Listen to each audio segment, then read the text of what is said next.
안녕하세요. 50대 남자입니다. 제가 매번 챙겨 듣던 곳에 사연을 보내게 되어 신기하면서도 씁쓸한 기분이 들고 있네요. 제 이야기는 정말 기막힌 이야기입니다. 저에게는 정말 사랑하는 아내가 있습니다. 아내를 처음 봤던 곳은 이태원의 작은 술집이었어요. 처음 술집에 왔는지 어색해하는 모습이었습니다. 그녀의 모습에 아직 순수한 여성이구나 생각을 했고 한참을 지켜보다가 번호를 물어보았어요. 아내는 그 당시에 제가 말을 걸어 많이 놀랐다고 했습니다. 하지만 다음날 저에게 연락이 왔고 저도 만세하는 심정으로 그녀를 만나러 갔죠. 처음 영화를 보기로 했기에 영화관에 갔는데 긴 흑발을 찰랑거리는 그녀의 모습에 반했어요. 영화를 보고 나서 식사 자리도 가졌고 그녀에게 꾸준히 만나고 싶다고 제 진심을 전했었어요. 그랬더니 그녀도 좋다고 말을 해주었기에 정말 날아갈 듯 행복했었죠. 그렇게 우리는 3년간 연애를 하며 결혼하게 되었죠. 그런데 결혼 후 같이 살다 보니 아내가 더 좋아지는 것 같았죠. 저는 출장을 자주 나갔어요. 그래서 집에 돌아왔을 때 함께 해주는 아내가 고마운 한편 월급이 얼마 되지 않아 미안한 마음이 컸었죠. 그런데 아내는 괜찮으니 그런 생각하지 말라고 저한테 그러더라고요. 정말 속이 깊은 사람이구나 생각하며 그녀가 점점 좋아졌습니다. 그런데 결혼 6개월 만에 졸음운전 차량과의 교통사고로 장기 입원을 해야 했어요. 당장 생계에 문제가 가자 아내에게 미안했죠. 그런데 저에게 생계 걱정은 하지 말라고 저를 위로해 주더라고요. 그러더니 저에게 자기가 일을 좀 해야 할 것 같아서 밤에는 시간이 안 날 것 같다고 말하더라고요. 전 무슨 일이냐고 물었는데 예전에 결혼 전에 가졌던 일이래요. 지인분이 하는 야간 식당 보조 일이라고 했죠. 그래서 나 때문에 고생한다 그렇게 말했더니 몸이나 잘 회복하라더군요. 그렇게 아내는 저녁 시간에 일을 갖고 다음날 점심에 병원에 잠깐 들리는 생활을 했습니다. 한날은 아내에게 힘들지 않냐고 물었는데 일을 해서 그런지 예전보다 훨씬 기분도 좋다더라고요. 그래서 당신이 그렇게 좋다면 꾸준히 하라고 했어요. 결혼 후 최고로 행복해 보이는 얼굴에 저도 기분이 좋았답니다. 그렇게 3달이 지나 드디어 퇴원을 하게 됐어요. 오랜만에 집에 돌아가니 아내가 저를 반겨주었죠. 확실히 일을 해서 좋다는 말이 맞는 듯 여유가 생긴 것 같았습니다. 저는 이제 복직을 해야 했기에 아내와 또다시 떨어지는 게 아쉬웠지만 어쩔 수 없었어요. 아내도 걱정하지 말라고 하니 제가 일했던 곳으로 발걸음을 옮겼답니다. 오랜만에 다시 일을 하니 마음이 편안했어요. 그동안 언제 다 나을지 전전긍긍했는데 이제는 마음이 편했죠. 그렇게 복직한 곳에서 직장 동료들과 즐겁게 일을 하고 있었는데 부하 직원이 저에게 와서 말을 걸었습니다. 노는 걸 좋아했던 사람이었죠. 과장님, 오랜만에 복직이신데 술 한번 하시는 게 어떠세요? 하며 자기가 잘 아는 곳이 있어 소개를 해드리고 싶대요. 그래서 거기가 어디냐고 물었더니 흔히 말하는 유흥주점이라 바로 거절했습니다. 내가 사랑하는 아내가 있고 결혼한 지 얼마 안 되었는데 그런 말 하는 거 아니다 했어요. 그랬더니 네 하고 가더라고요. 이렇게 말을 하고 나니 갑자기 아내가 보고 싶어졌어요. 주말만 되면 볼 수 있다고 생각하며 하루하루를 버티고 있었죠. 아내와는 저녁부터 연락이 잘 안 되고 저는 아침부터 낮까지 안 되니 하루에 10분 통화하는 것으로 만족해야 했습니다. 그런데 그런 아내가 점점 의심스러워지기 시작한 사건이 생겼어요. 잔업이 많아 2주 만에 집으로 돌아왔는데 뭔가 깔끔한데도 어수선한 느낌이 들었죠. 아내는 저에게 웃으며 반겨주는데 이상한 느낌이 계속 들었죠. 그날 저녁 어김없이 일하러 간다는 아내를 아쉬운 마음으로 배웅했어요. 그런데 문득 날이 쌀쌀해졌기에 가져갈 옷을 챙겨야겠다는 생각을 하고 장롱을 열었어요. 장롱 속에는 못 보던 검은 상자가 들어있었고 궁금증이 생겨 열어봤더니 전에는 보지 못한 고가의 액세서리들이 들어있었습니다. 처음 보는 것들에 너무 놀라 순간 떨어뜨릴 뻔했었죠. 하나면 몰라도 여러 개를 가지고 있다는 게 정말 놀라웠거든요. 게다가 겉옷에서 나는 희미한 남자 향수 냄새가 저의 의심을 불러일으켰어요. 대체 뭘 하고 다니는 걸까 궁금해진 저는 내일 일터로 복귀해야 한다는 사실이 아쉽기만 했죠. 복잡한 마음과 갖가지 생각들로 인해 밤잠을 이루지 못했어요. 그런데 아침에 퇴근한다던 아내가 다른 향수 냄새를 풍기며 방으로 들어오는 게 아니겠어요? 하지만 자는 척을 했고 아내는 한치의 의심도 없이 옷을 갈아입었습니다. 그리고 화장실에 가서 씻고 나오더라고요. 전 아내가 씻을 때 몰래 휴대폰을 열어봤는데 예전에는 없던 잠금 화면이 있었어요. 이러한 행동들이 저의 의심을 불러일으켰고 저는 밖에서 아내가 어떤 일을 하는지 알아야겠다고 마음을 먹게 되었답니다. 그렇게 아침이 되었고 저는 복귀 준비를 했어요. 가을옷 몇 벌이었죠. 그렇게 늘어나는 고민들을 품고 주간 업무가 시작되고 도저히 생각이 나서 집중을 할 수 없었습니다. 평소와 다른 저의 모습에 부장님도 무슨 일이 있냐고 할 정도였으니까요. 그런데 이런 걸 어떻게 말을 하겠습니까? 점심밥도 대충 먹고 휴게실에 들어가는데 그때 그 부하 직원이 다른 직원들에게 뭔가 보여주며 괜찮은 곳이라고 했어요. 그런데 그걸 본 직원이 저의 눈치를 보며 살포시 다가와 한번 보시라고 말했어요. 저는 내가 봐야 해? 하고 폰을 받았는데 그 속엔 아내의 사진이 들어있는 게 아니겠습니까?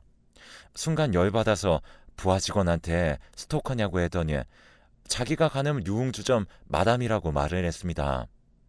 그 말에 머리가 멍해지는 기분이 들었죠. 부하 직원은 이런 저를 눈치 못 채고 신이 나서 말을 계속하더라고요. 옆에 있던 다른 직원이 눈치를 채고 조용히 시켰어요. 저는 그곳이 어디냐고 물어봤고 부하 직원이 말해준 곳을 휴대폰에 기록해 두었습니다.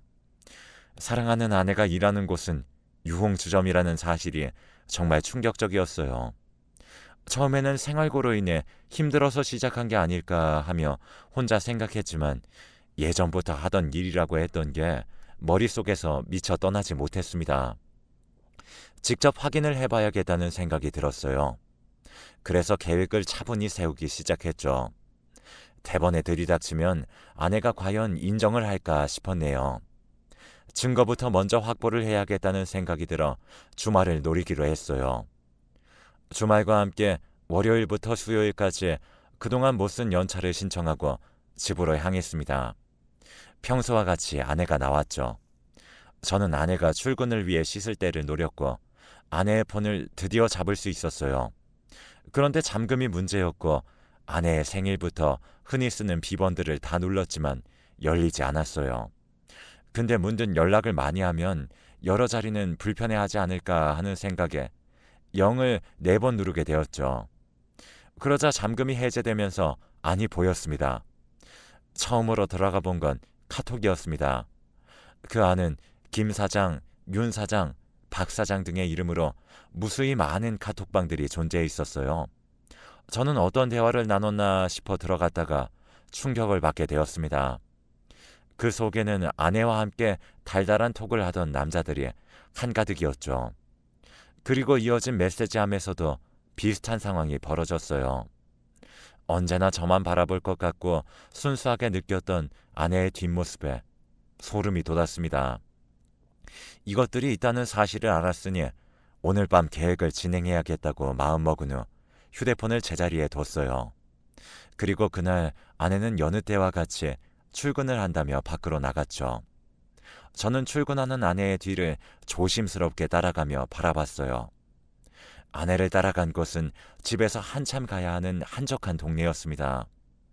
그리고 두리번거리더니 한 주점으로 들어갔죠. 아직 영업시간이 아닌지 간판에는 불이 들어오지 않았고 이런 사실들을 직접 확인하고 나서야 주점에 다닌다는 사실을 확신하게 되었답니다. 앞으로 어떻게 해야 할지 막막한 기분을 느끼며 집으로 겨우 돌아왔어요. 그런데 정말 잠이 안 오며 자꾸 머릿속으로 이상한 생각을 하게 되었죠. 그 많은 남자들의 번호와 연락, 그리고 주점에 출퇴근하고 있는 아내, 이 모든 정황이 들어맞자 일단 아내의 귀가를 기다렸어요.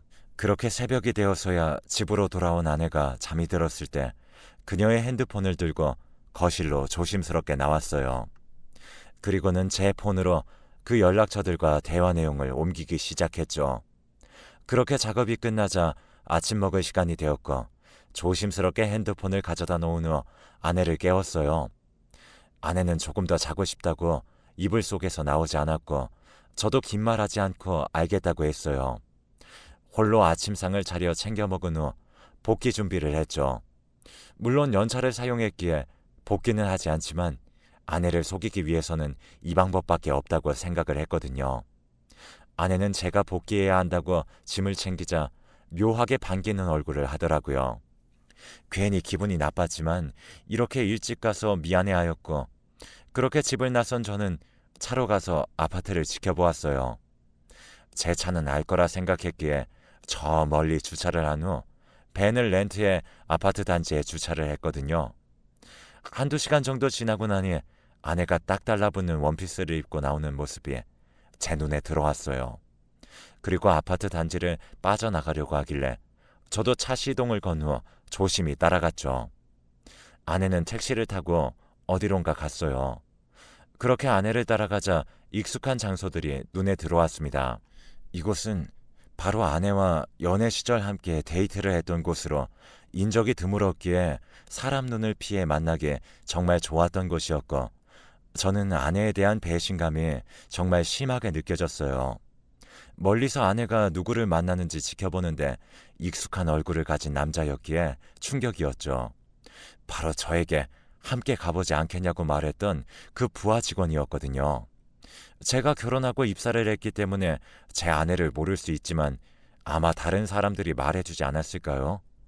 그런데도 이렇게까지 만난다는 건 정말 상상도 할 수 없었습니다. 저는 이러한 모습을 모두 휴대폰에 증거로 남겨놓았어요. 아내는 환하게 웃으며 그에게 팔짱을 꼈고 그 부하 직원도 제 아내의 손을 잡더라고요.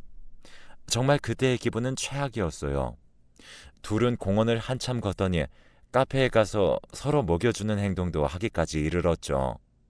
내가 그동안 아내한테 뭘 그렇게 못해줬나 하는 생각이 들었어요. 처음 이렇게 사랑했는데 배신을 당한 기분이 들었죠. 전 이들에게 복수를 해주고 싶은 생각이 많이 들었습니다. 그렇게 이틀에 걸쳐 아내를 따라다닌 결과 총 3명의 남자를 만나고 있다는 사실을 알게 되었어요. 아내의 핸드폰 내역을 본 결과 아마 가장 연락을 많이 한 3인이 아닐까 생각했어요. 이제 이 사람들을 어떻게 할까 하다가 제가 당한 만큼만 해주자 생각했었죠. 저는 제가 모은 증거들을 토대로 이혼 전문 변호사를 찾아갔어요. 이미 연락부터 사진 등 증거물이 다양했기 때문에 충분히 승소가 가능한 상황이었죠. 하지만 그렇다고 안심을 할 수는 없었기 때문에 지금부터 모든 행동은 변호사와 상의를 하고 움직이기로 했어요. 먼저 아내에게는 평소 하듯이 행동하기로 했었죠. 아내는 주말에 제가 갈 때마다 저를 사랑한다는 듯이 행동했지만 이미 모든 것을 본 저라서 그녀를 믿지 않았어요. 하지만 의심을 받는 건 싫었기에 그녀를 아직 사랑하는 척 해야 했죠. 그녀는 매일 밤마다 출근을 했고 그럴 때마다 어디 끝까지 다녀보라는 생각을 했어요. 그리고 며칠이 지나 변호사와의 상의 후 진행했어요. 바로 아내에게는 이혼 소송과 남자들에게는 미자료 소송이었죠. 간통죄가 사라졌기 때문에 실질적으로 아내가 처벌받게 할 수 없어서 남자들에게 소송을 진행했어요. 송장을 받고는 놀라서 저에게 연락이 오더라고요. 아마 아내를 통해 알아내지 않았을까 생각했어요. 그런데 그들이 하는 말은 하나같이 똑같았어요. 자기들은 제 아내가 유부녀인 줄 몰랐대요. 만약 알았더라면 접근을 하지 않았을 거예요. 라고 말을 하더군요. 하지만 제가 그들을 어찌 믿겠습니까? 저는 그건 법정에서 모두 밝혀줄 것이니 그렇게 알고 있으라고 했어요. 아내는 제가 이런 사실을 다 안다는 걸 이제 알았는지 하얗게 질린 얼굴로 제 회사까지 찾아왔어요. 제 아내와 마주친 부하 직원은 저의 눈치를 보더니 쓱 사라져버렸죠. 아내는 저에게 조심스럽게 다가왔고 제발 한 번만 봐주면 안 되겠냐고 물어보더라고요. 그래서 절대 안 된다고 했죠. 그랬더니 저에게 하는 말이 사실 당신이 병원에 입원할 때 집안 사정으로 인해 돈이 필요했어. 당신은 당장 일을 못하니까 라고 제게 그러더군요. 그리고는 결탄코 전에 이런 일을 한 적이 없으니 제발 믿어달라고 그랬어요. 하지만 이미 신뢰는 바닥, 그리고 그것이 설령 진실이라 하더라도 외도이기 때문에 용서할 생각이 없다고 했어요. 그리고 그 집도 내가 산 거니 당장 나가라고 했죠. 그렇게 집에서 아내는 쫓겨나게 되었어요. 하지만 저는 그곳에 들어가지 않았어요. 만약 그곳에 간다면 마음이 약해질까 싶어 회사에서 숙식을 해결했죠. 이런 제 모습을 곁에서 본 동료들은 힘내라고 한마디씩 하고 갔지만 그 시선마저도 부담이 되는 거예요. 부하 직원은 제 눈치는 물론 직원들 눈치를 보다가 자발적으로 퇴사를 하는 것으로 결론이 났다고 합니다. 그리고 다른 두 남자도 상황은 안 좋다고 해요. 소장을 보게 된 아내들이 난리가 났고 가정이 파탄날 지경이라고 하네요. 솔직히 어느 배우자가 바람을 폈는데 응, 나는 이해해 라는 반응을 보이겠나요? 오히려 그게 문제가 있는 행동이 아닐까 생각해요. 자신들도 지금 일이 커졌다고 느꼈는지 제가 일하는 회사를 찾아오셨어요. 하지만 저는 그들에게 차갑게 쏟아냈어요. 왜 유부녀인 걸 알면서 바람을 핀 거냐? 당신들은 지금 하고 있던 것을 그대로 다시 받는 것이니 나를 원망하지 말라고 하고는 공장으로 걸어 들어갔어요. 뒤에서는 저를 붙잡는 소리가 들려왔지만 모른 척 했답니다. 사실 아직도 생각하면 왜 직장까지 와서 저럴까 생각했어요. 이들과는 영원히 보고 싶지 않다는 생각을 했었어요. 그렇지만 앞으로 부딪혀야 했기에 또 보리라 생각했죠. 그렇게 1년이 지났고 아파트는 팔아 개인 원룸을 전세 내고 들어갔어요. 그 차액은 모두 은행 계좌에 넣어놓은 상태였죠. 아내와의 이혼 소송을 먼저 진행하는데 그동안 변호사와 제가 발품 팔아 모신 증인들의 증언으로 인해 아내 측은 상당히 불리해졌어요. 그럴 수밖에 없으리라 생각해요. 아마 아내가 어릴 때부터 함께 지내온 사이라 서로에 대해 잘 알지 않았을까 생각하고 있어요. 제가 데리고 온 증인은 그 가게에서 일하던 종업원들이었으니까요. 아내는 그곳에서 일을 하며 지냈다고 해요. 이혼을 하는 마당에 이젠 거리낄 것도 없다고 생각했겠죠.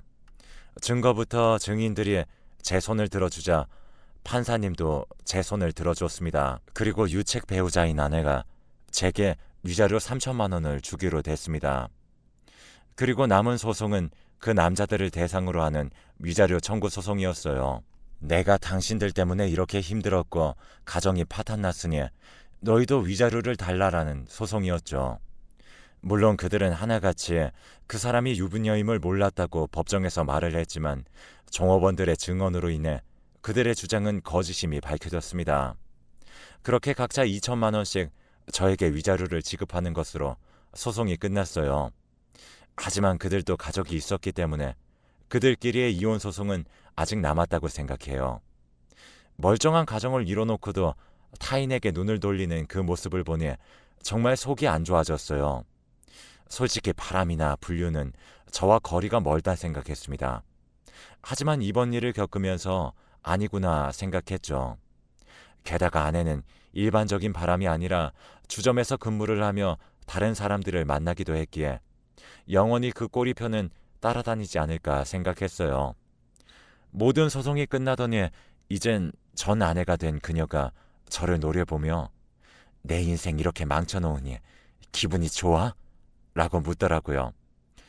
그래서 저는 아니라고 말해줬어요. 누가 다른 사람 인생 망치는 걸 좋아하겠어요. 다만 나는 정말 당신을 사랑했기에 이런 사실을 알았을 때 배신감이 들었어. 라고 말하며 두 번 다시 보지 말자고 했어요. 그러고는 정말 본 적도 소문을 들어본 적도 없었죠. 남자들은 들리는 이야기론 아내들에게 이혼을 당했다는 말들이 들렸어요. 부하 직원은 그래도 퇴직으로 끝난 걸 정말 다행으로 여겨야 할 텐데요. 이제 30대 중반이 된 저였으나 새로운 사람을 만나는 것이 매우 두려웠어요. 그래서 여자들에게 거리를 두고 지냈는데 이런 저에게 다가오는 한 사람이 있었습니다. 바로 지금 와이프인 지연이었죠. 이 사람은 우리 회사에 입사한 어린 여자였어요. 저는 그 당시 상처가 컸기 때문에 거들떠 보지도 않았는데 그런 모습이 좋았다고 하더라고요. 아직도 그게 뭐가 좋은가 싶긴 해요. 그녀의 고백을 계속 거절하던 중 고백데이라고 불리던 날에 그녀가 고백을 했고 저는 결국 승낙했죠. 그렇게 1년의 연애 기간이 지나 저는 재혼을 하게 되었답니다. 처음에는 그녀를 믿지 않았어요.